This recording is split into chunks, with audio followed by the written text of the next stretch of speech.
Growing food is important for getting your cost of living under control, developing relationships, and building social capital. Yes, it's a prepper thing, and you should absolutely do it for prepping reasons, but when you're younger, you're not really going to be doing it for prepper reasons.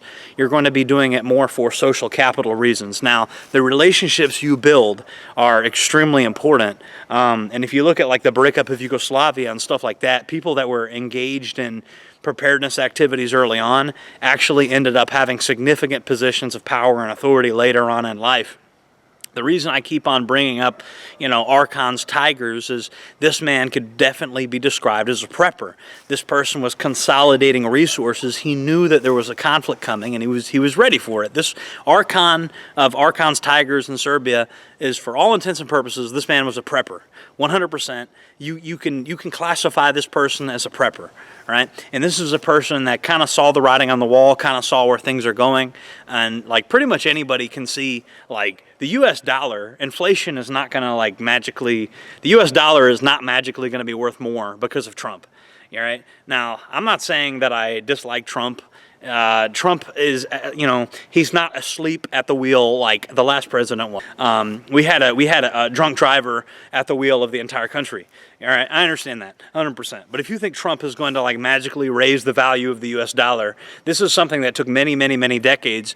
And the truth of the matter is the money is useless. It's paper fiat, right? So I'm surrounded by a lot of things right now that are not useless, that are very, very useful, as a matter of fact.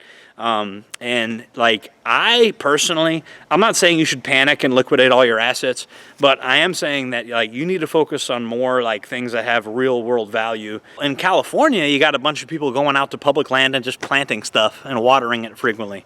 Guerrilla gardening. I don't really think you should go with that approach per se. If you're a young guy and you contact the local community garden, they'd be more than happy to have you. As a matter of fact, they're going to be very accommodating to that. There's not that many young people that want to be gardeners. They all want to be social media influencers, which, I'm not going to lie, if you start gardening and you film yourself doing it, you'll probably be like a miniature local influencer pretty fast, actually. Because it's just something people are interested in. And, so you're able to reduce your cost of living, and because of the social capital you'll build, you'll actually be able to help others in your community. And that's worth more than the money you're probably going to get from actual gardening. We are growing food here. I've been growing oranges for a while now.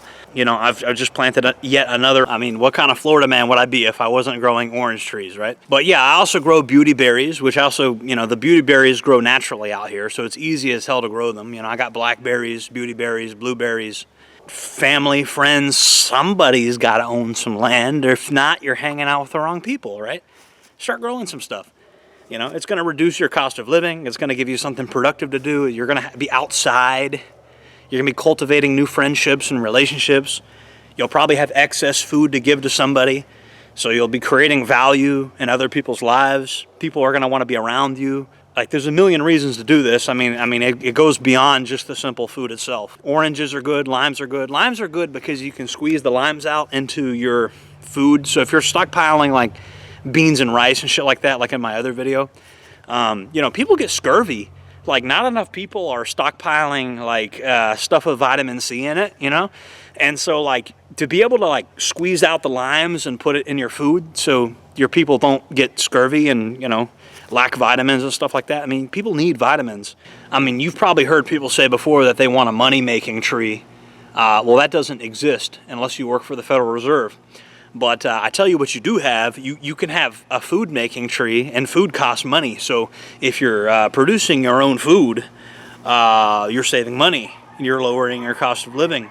You're getting your life under control.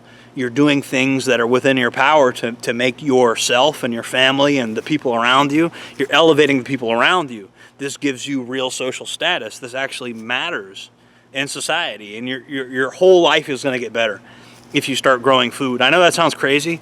I know that sounds like some kind of magic bullet advice. I know Andrew Tate's not going to tell you that. He's not going to tell you to get down and dirty and plant some food in your yard and grow food and lower your cost of living. He's going to tell you got to be a Sigma and get a sports car and get all this attention. You want some real attention? Grow some food. Yeah, grow some food and give your neighbors some food and be known as the young guy that isn't acting like all the other young guys. You want some attention? Do that. You'll get attention, you'll get status, you'll get all the boomers will want to be around you.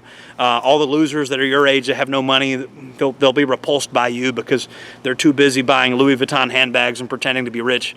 Do that, and you'll get all the social status and all the credibility you'd possibly want. Do shit like that. That's another thing about building up social capital and relationships is the people your age, they're going to come to view you as a leader. They're going to realize that they should have listened to you the whole time.